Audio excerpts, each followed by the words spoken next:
Did you bring the family along today? Oh, we paid them. I know. Well, they're all here ready to go. Cindy Steele, how are you? I'm awesome. How are you? Oh, great. Really nice to meet you. Yeah. And Tammy Richie. Yes. We've known each other for a little while now. It's about time that you got on the couch with us. Absolutely. Yeah. So we're here today to talk about the power in relationships, or powerful relationships. And what really interests me about a relationship, I heard a quote once that said something like, you know, a relationship works when the needs of both parties come together and they're both met. So it's not 50-50, it's more of 100-100. So Cindy, I might start with you. Can you tell me, what is a positive, powerful relationship made up of? Well, it's all about how you feel, I believe, because there's lots of different types of personalities out there, and it's a matter of working with the other person. So a positive, powerful relationship would be that love and connection, because really that's what life is all about. So it's that warm and fuzzy feeling inside. It's obviously having, you know, communication. We've got 2 ears and only one mouth, so it's a matter of that whole communication of working with each other. It's, you know, we live in a world where, you know, life gets so busy, so it's about, you know, working with each other, from family to, you know, business to even a stranger. A stranger is someone you haven't met yet, but they become friends as you really get to know them, which is quite adamant, you know, in this audience today. But it's all about how you feel and how you connect, and it's, yeah, all warm and fuzzy inside. Do you think sometimes that there is a huge difference between a relationship when it comes to, you know, personal relationships and business relationships? Tammy, what do you think? Any difference between the two? Yeah, absolutely. It's like first identifying the relationship, really, or identifying the person's personality and working with that person's personality as well can really, really help. So if you have a little bit of insight into that and listen to the person and understand that we're not always going to be the same, we're not always going to be on the same page, and yeah, totally with family and everything, it's about listening, trying to guide as well the best we can, because we're all human as well. We're not perfect by any stretch of the imagination, but it's about, you know, just trying to guide the children the best way that we can, and also, you know, with your family as well. And it's about calling your friends up and saying, what are you wearing? I'm wearing blue. Hey Gerald, if you want to fit in today, wear blue as well. Was that just pure coincidence, or did we just whack it out there to the universe and all of a sudden the next thing we know we're all wearing blue? Put that in the hands of the universe, Gerald. That's it. I want to talk to you. You mentioned something about listening skills, and I want to talk a little bit later about the listening skills. But Tammy, I'll stay with you. Do you have any good examples of where a relationship has formed and is working really well? So a real good case study of where that's happening. Absolutely, it happens to me all the time. Ask my husband. I go to the shops to get some milk and come back a few hours later. It's never a short time. People really interest me. I love hearing their stories, and the power of that is listening to them. And there's some little tips and stuff that I use to actually find out what's happening in their world, because we don't know what's happening in someone's world. They could have been, you know, in a domestic violence relationship that day. They could have a sick child in hospital. We just don't know how that person is, and that friendly smile, taking the time to listen, and later on I'll share the skills and stuff, the things that I utilise to actually get that out into them. Absolutely amazing thing has happened just by having a pedicure. Sitting next to this gentleman who I thought was quite unusual, having a pedicure. So I started the relationship and started asking the questions, and yeah, now we're going to be doing a lot of business with that gentleman, Clayton Metcalf, in the very near future. And that all started by just me opening up and just asking some simple questions. Because you two guys are at the other end of the coast, like you're North Coast, and for the people who are listening to this from overseas, we're about 250 kilometres away from each other. So we're on the Gold Coast, but you're on the Sunshine Coast. So how did you guys meet? Oh, years and years and years and years ago. I co-founded another network in Sydney, and it was just out of a pure conversation from another lady that we felt that there was a need to empower women, and obviously lots of different small to medium-sized businesses, and that grew. And then we thought, well, you know, we'd like to empower not just the New South Welsh people, we'd like to empower the Queenslanders, and I now am one. So yeah, we met when we first started the Gold Coast network, and that was lots and lots and lots of fun and connections, and Tammy was just absolutely fantastic. We clicked and connected straight away. And I might add to that, because it was a bit of a crazy journey. Yeah. And my family would agree with me with that, spending a lot of time and everything. But what I found was having a community of people, of like-minded people to meet, that you could meet and support each other on business over lunchtime, was amazing. So that was the first tick for me with the Success Women's Network that I was part of. But another part of it was what I could see is it was not struggling, but I wanted to, it came up due for renewal, and I sort of thought to myself, what would keep me coming back, keep on coming back? Because I had a business and I had a massive message and I needed to get it out there to the world. So I needed to be part of networking groups and actually build relationships with people. So what was it that would keep me coming back to this particular group? Yep. So instead of just not renewing and saying, no, that's it, I actually gave them a little bit of feedback, which was taken on nicely, and then it was just asked, hey, do you mind putting some of that feedback into action, and would you like to host the network group here on the Gold Coast? Absolutely, I said, and I did it without any expectation either. I'd never done it before, but I was up for the challenge. And yes, there was some long nights and some add heaps of value and everything, but what I learnt along the way is I'm actually running the show, and so I was able to get my message out there way more effectively than just being a member, if that made sense. So the more I was adding value, the more I was helping other people, the more my message was getting out there, and that's the reason why. And so we met that way. Yeah, I sat in on one of your networking functions not that long ago, and you spoke about 3 different types of relationships that you have in your journey of life. Do you want to go through some of those? Yeah, absolutely. So there's lifelong relationships, which is someone, you know, like your mum or someone like that, that you know absolutely they will be there for you no matter what you do. So you go rob a bank, they're going to be there for you. No, maybe not rob a bank, but you know, they're going to be there for you. Then there's the ones where you are ignited spark in your relationship. So they'll come on for just a short amount of time. And I'm sure that you guys have all met these type of people before, where it's kind of like they've come just for that, you know, that short amount of time, reignited the spark, and then boom, they're gone again. But you'll always be part of their world, but you might not necessarily be seeing them every day. And then there's life purposeful ones, which is someone that you might meet and they're actually being in your life for a purpose. So for instance, you know, possibly your husband, you know, you have children, whether or not you stay with that person could, you know, throughout the hurdles of life or whatever, doesn't really matter. What mattered is you came together for one thing, you loved each other, and you had children together.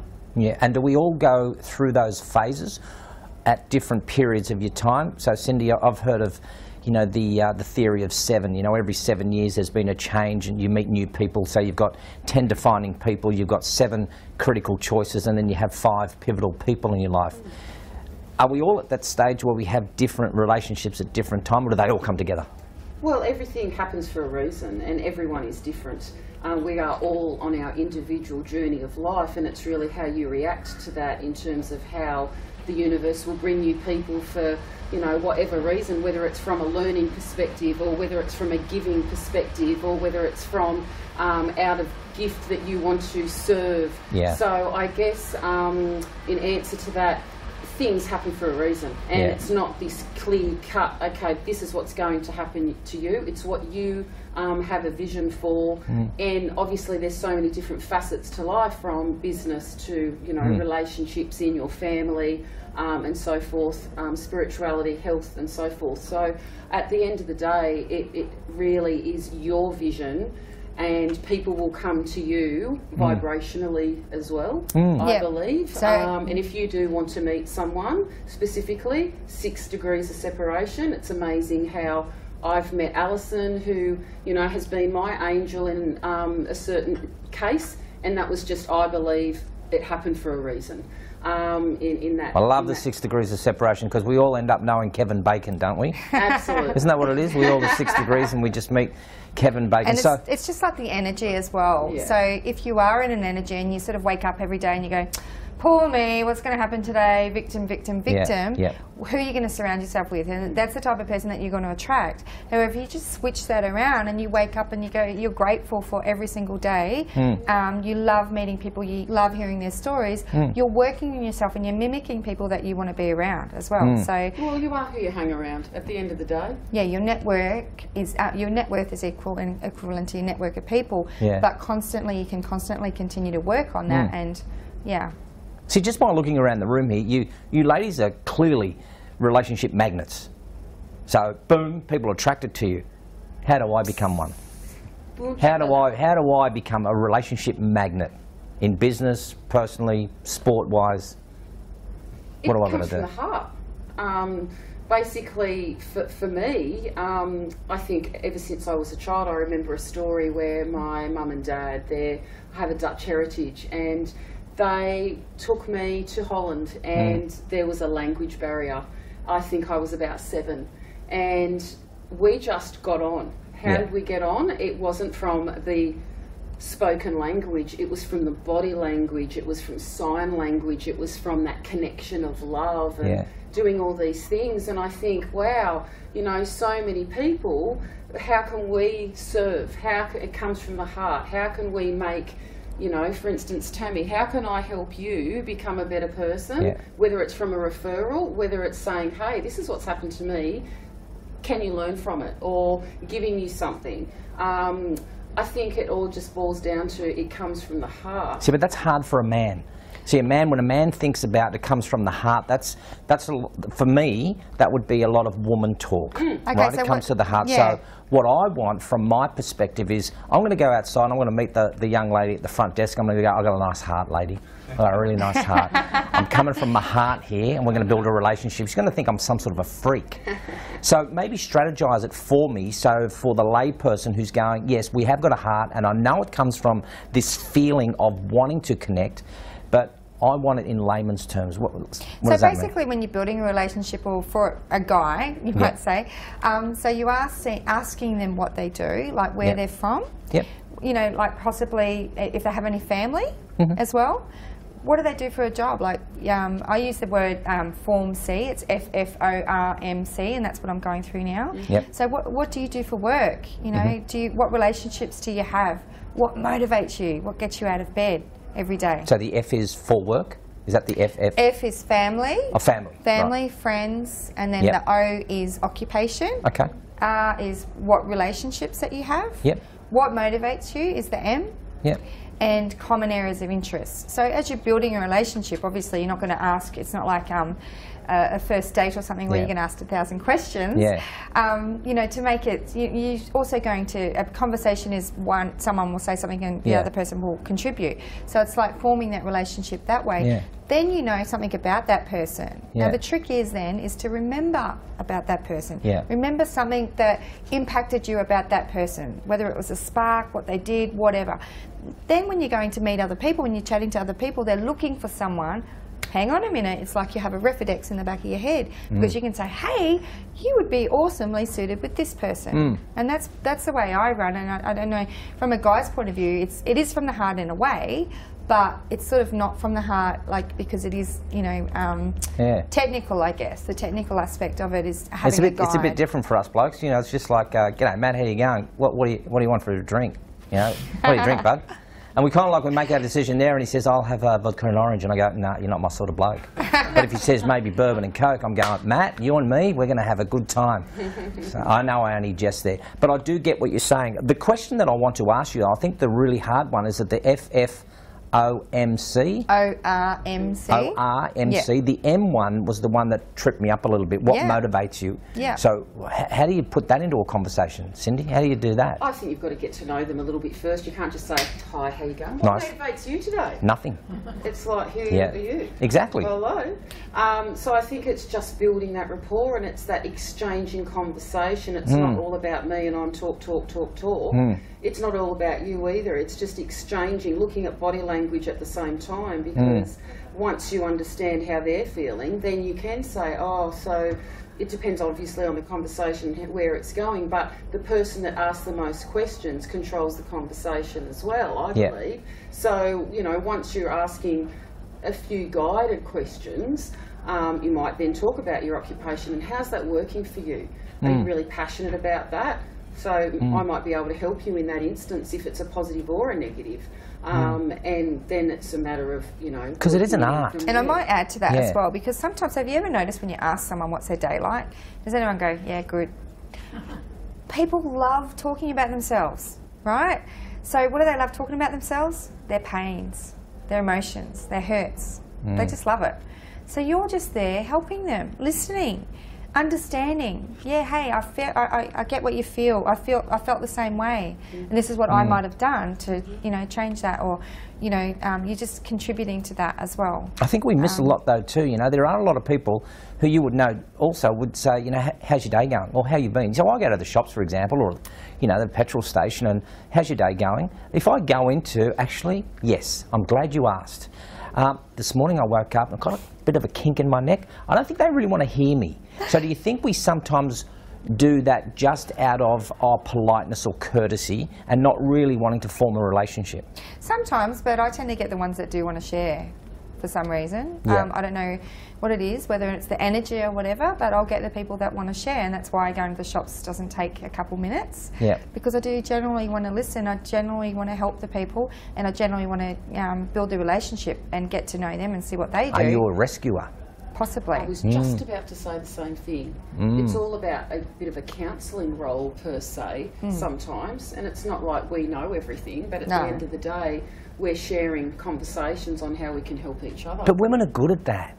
No, women are good at that. Women are good at that counselling, nurturing role. Men aren't. You know, and so I want to know more about the business side of things, because I don't want to get into a role where you're starting to counsel me, and I just want to build a business relationship, and I don't want you to help me or rescue me. I just want to build a business relationship. So how do you do that? Not maybe encroaching onto somebody's personal space, you know, with that counselling role, because I know, you know, women are very good at that. They love it. It's like, well, basically, it's really good to have like your key attributes of what you do in business yourself. Yeah. And it's not verbal diarrhea. So when you're at a networking meeting and you are actually having the time to meet somebody or introduce what you do, it's about narrowing it down, getting the key aspects out there straight away, so then they will mirror the same thing.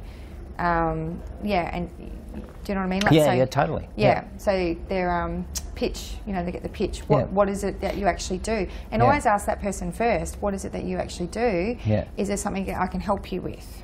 Yes. From a genuine place of wanting to help and serve. Do you think silence plays a big role in this too? Absolutely. Yeah. Cindy, why do you adamantly say that? Oh, I think as a woman, and I'll vouch for myself, that sometimes I can talk too much. And so it's a matter of stop and hear their point of view, hear what their business is, and it's like, okay, well, how can we build a strategic alliance together? How can I refer work to you? It's that gift of giving, because you're not actually asking for anything in return, but universally, I believe, without you expecting it, it will end up coming back to you in return, whether it's, you know, next week, next year, 10 years down the track. As long as you have the integrity and you're building relationships and not expecting anything in return, then your world's your oyster in any industry, really. Yeah. So talk to me then about the listening skills, because that's why I mentioned the silence thing. It is sometimes important to, like you said, 2 ears, 1 mouth, and we've got to use the ears a lot more than what we use our mouth. So with listening skills, I've heard that there are different levels. There's the ignoring part, where you just, you know, I'm not interested in you because you've got a different perspective to what I have. There's selective hearing, which I know men are very good at. There's the empathic listening, which is I really get to feel what it is that you're saying. So in a business relationship, what's the most important listening skill we got then? I'd go back to the empathetic one, because the person that's in business anyway is actually doing it, you know, they're in business for a reason, and that becomes their why. So if you can actually take the time to listen to them, that's going to be heard a lot more effectively. Yeah. But going back to what you were saying as well, different types as well of even talking, like you said, you mentioned listening, different types of talking as well. Is there's different types where there's gossiping, and then there's the way of the warrior, the way where your word is absolute your word, what you say is. And I think that being in integrity and being honest and trustworthy and putting that out there, that's the person that you're going to attract in as well. Yeah. See, I noticed on the table here you even have a book there about, what is it, people skills, is it? You have stolen my thunder. Well, I've just noticed it. Do we actually need a book to be a people? Well, it's all about personal development, looking on your inside and saying, okay, how can I be the best that I can be? And that will flourish in your family life, flourish in your business life, flourish in every sphere. So, yeah, and I guess if we're going to talk about books, we might as well talk about the one and only Personality Plus, because there are 4 different types of personalities. And so understanding each other as you are, networking, communicating, even as a mother to our son, or from our business perspective, I talk to different people in a different way according to their personality, and whether I've met them for the very first time or whether I've known them for a year, 2 years, and what their background is and experience. I mean, talking to, you know, a very highly successful person would be different to talking to a homeless person. So it's understanding those types of relationships and those communication skills and those personalities all wrapped into it. Are you saying that a homeless person isn't a successful person? Absolutely not. I mean, there's lots and lots of different, you know, experiences and how that all, Because I've heard of those 4 different types of personalities. I think it's the eagle, the peacock, the owl, and the dove. I'm definitely a peacock then. You know, I'm just lots of flapping going on. And then, what would you be then? Well, in this book actually uses sanguine, choleric, melancholy, and phlegmatic. Yeah, phlegmatic. So I'm definitely sanguine. I'm the people.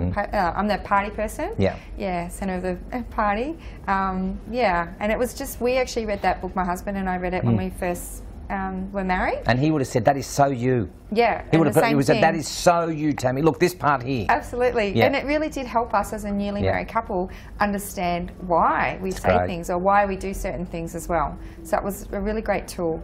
Yeah, I think everyone should get books like that to work out what their strengths are, what their areas for improvement are. You know, where they're lacking, the type of job that they should get in. I agree. I agree from a teacher's perspective as well for children. We do tend to be one of the stronger points in the personality, but depending on the circumstance, you do have a number of others. Like I'm a choleric sanguine, predominantly, but certainly there's a number of other personalities depending on the experience that I could be just a phlegmatic, which doesn't happen very often, but it does happen. So you do have that sphere. But I think from a teaching perspective, the next generation with our children, having those teachers understand those 30 children, who are the sanguines, who are the cholerics, how can we teach them differently from a visual concept to a hands-on concept and really understanding that? How good would that be for the next generation? Yeah, because each role, each one of those is actually so important in the world. I mean, if we're all sanguine and we're all having parties every day, come on, let's get to reality. So yeah, we need the melancholy ones to bring us down and to keep some order around the place as well. So when it comes to relationships, what do you think's missing in today's society?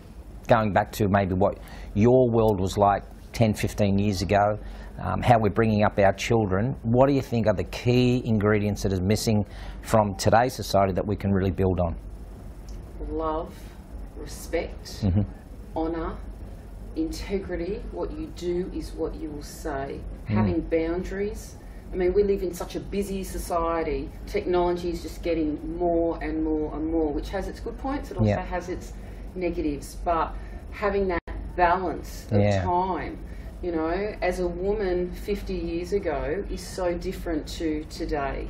And what is of expectation, and that then leads into motherhood, that then leads into different responsibilities and how I guess the family unit is these days. So it's honouring all of that and being the best that you can be, which is why, you know, for our children, Walking Talking Miracle is just an absolute resource that is so hands-on, that talks about lots of goal orientation. But as a family unit, whoever sits, you know, I don't know that many families these days that sit down to a dinner table, you know, 6, 7 o'clock and talks rather than, you know, in front of the TV. I think the percentage is like 20% these days that do that, which is awesome. But if it's not then when? Yeah. But isn't that just the sign of the times? I mean, when you think of it, even just coming in here today, you can notice how many people have face-to-face conversations. But there's also a large majority of people that will sit there on their phones having a communication. So that's their form of communication. It doesn't mean that it's any worse. Or do you think we're disrespecting people when we're jumping on top of the phone? Well, I think for me, I can only speak of me, that if the phone rings and I'm in a meeting, I won't answer that phone because right here, right now, you're important. I believe that if you're answering that phone call, I'm disrespecting your time, and so I won't answer it. Obviously, it depends on the circumstance. If you've got a child in hospital and there's an emergency and the doctor's calling, that could be a different circumstance. I guess that it really does depend. Yeah. And that's always hard, you know, because that's what I do hear a lot. Of course, it's going to depend on the situation. But how do you know that the phone call that's coming in is going to ask or tell you that your child's in hospital? You don't until you pick up the phone, you know, or if there's a text coming through. So, you know, I think that's where relationships are really hard. Is that we've got to understand each other, like you were saying, each other's motivation for that. So, I think you might have touched on it before, and that might have been the FFORMC. Did I get it right? Yeah. Yep. So the form. Star. Is it form? Form C. Form C. Oh, Form C. Yeah. Isn't it? Yeah. Form C. Yeah. Form C. Bit of a stutter there. So I'm guessing then I'm going to a networking function on Monday. Yeah. And I'm going to be meeting some brand new people, and I would like to connect with them. As far as a relationship goes, maybe there might be a business relationship. Maybe we have some shared interests that we have. What do I do? Because although I might be extrovert, I'm actually a little bit introverted in my approach to some people. So what would be the best way to connect with that person? Like Cindy said before, to own the conversation, but to ask the questions to the person as well. Obviously, you want to go because you want to actually get what you are doing out there to the world, obviously. But the best way to do that is by building the relationships. And in my opinion, that's the best way I've found, is by getting to know them on a personal level or a business level, find out what motivates them, ask them about everything about them. So then when they actually ask you, they'll stop and they'll ask, and they'll actually give you the time. It won't be rush, rush, rush. Because I don't know about you, I've been at networking events before, and it's been verbal diarrhea. Yeah. Blah, you know, straight away you switch off. You don't know the person, you've not even met them. The card is never going to end up in your, you know, in your list of contacts at all because of that. But if you start with asking the questions and they can tell you, then they will want to get to know you as well. Because you've gone out of the way and listened, and they've felt heard, probably, more so. And I think when you're at a networking event, and there could be 20 people, 50 people, or 100 people, don't expect to meet everyone. No. Just have 2 or 3 genuine conversations, and really that's what pure networking is all about.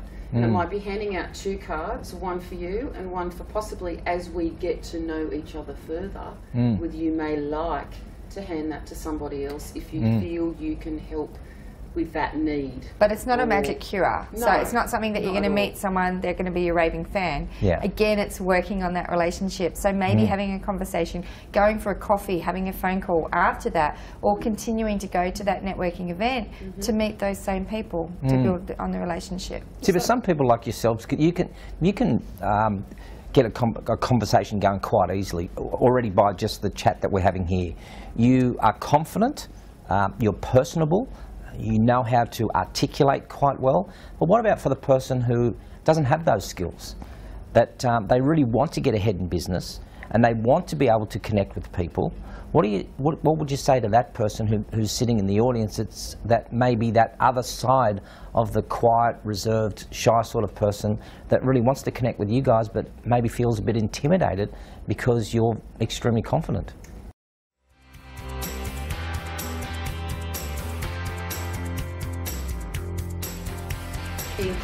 Practice. Get out of your own way. Practice in the shower. And I know that sounds silly, but practice in the shower. Practice in front of Practice a mirror. what though? What are we practicing? Practicing, if it's about networking, understanding who they are and what they would like to achieve from a networking I guess what solution, what problem do you fix? Like, what is your business? What is the purpose of it? Yeah. Because if you've got a problem, if you've got a solution for a problem, that's your answer. That's all you're going to help, and it's about that person. So, not oh, I do this, I do this, I do this. No, it's like, okay, I help people feel amazing by transforming their minds inside and out, type thing. And I also think, why not, if you already know your personality type, bring another Tammy or a Cindy or a Sanguine with you and go together. And then you feel more at ease, you feel more comfortable, and when you feel comfortable, then it will just flow through anyway. And I actually run a workshop on how to do this, how to increase your vibe. But one of the tips that Cindy mentioned is looking in the mirror and like just with confidence every day and actually visualising what you want to be. Where do you want to be? What's your end goal? Celebrating as though you're already there. Walking into a room like you've got $5 million already in your back pocket. I'm not saying fake it till you make it, but that will absolutely help with your confidence. And also persona, like how you stand. If you walk into a room like, hi, my name is, but it's the way you stand and hold yourself is also going to help as well. Can I just see a show of hands who's actually really comfortable in networking functions? Just raise your hand. Very comfortable. Who's very comfortable? Wow, that's less than half. Yeah, it's less than half. Because I think that's it. The ones who are comfortable really succeed in that area. So I guess what you're saying is that you're just saying practice in the shower and practice a speech or a spiel or a I think it's just knowing who you are as a person, and then reflecting that if it's a specific business networking function, well, what business am I in and how can I benefit you? But I also think that you need to work on yourself so that no matter what anyone says to you, what anyone says about your product or whatever, you have confidence that that product has been created or whatever the solution is has been created to help other people. So it doesn't matter what they say. Now that takes a lot of time, a lot of work. It doesn't happen just as a magic cure for the introverts. It is working on themselves and knowing that they've got this bulletproof vest on, that hey, this is what I do. I genuinely come from the heart. I know guys don't do that, but authentically, I know guys can be authentic. And people can see right through that. If you've genuinely created something to help people, people will want to know more about that. I think I generalised a lot with, guys don't do it from the heart. That's just maybe that's just my perspective. Maybe it's just I don't have a heart. But if you've had it, All right. I want to ask the same question, but to two different personalities. So the question I'll ask, and you guys can pick which one that you want to answer. And the question is, what are the ingredients that goes into a perfect personal relationship and a perfect business relationship? Who would like to do each one? You can start and I'll finish. How's that? The recipe for success for personal relationships. I'll tackle that one because it's not something, as my husband and I both say to each other quite often, geez, we're failing this parenting gig, but we're trying to do the best we can do and trying to be the best people that we can so that they can actually replicate that as well. Set goals as well, and all of our children, even though there's times where we think, oh my goodness, what's going on, it's really good to have like a tribe of other people, parents as well, that you can, backboard off, I guess, like just bounce off. Yeah, bounce off. That's the word. That's okay. That you can bounce off, and then you can actually feel human instead of keeping it in and saying, at the moment we've got a couple struggles with a teenage daughter that's got hormones, and we know that the parenting skills that we've given her will help her succeed in no matter what, but it's a bit of a struggle at the moment. So there's a time when you've got to stand back and just trust that you've put that in. So in terms of the recipe for success, don't know if there's actually a recipe, but just having the confidence to know that you're doing the best that you can do and you're trying to make the best decisions that you can together, I guess. And on a business perspective?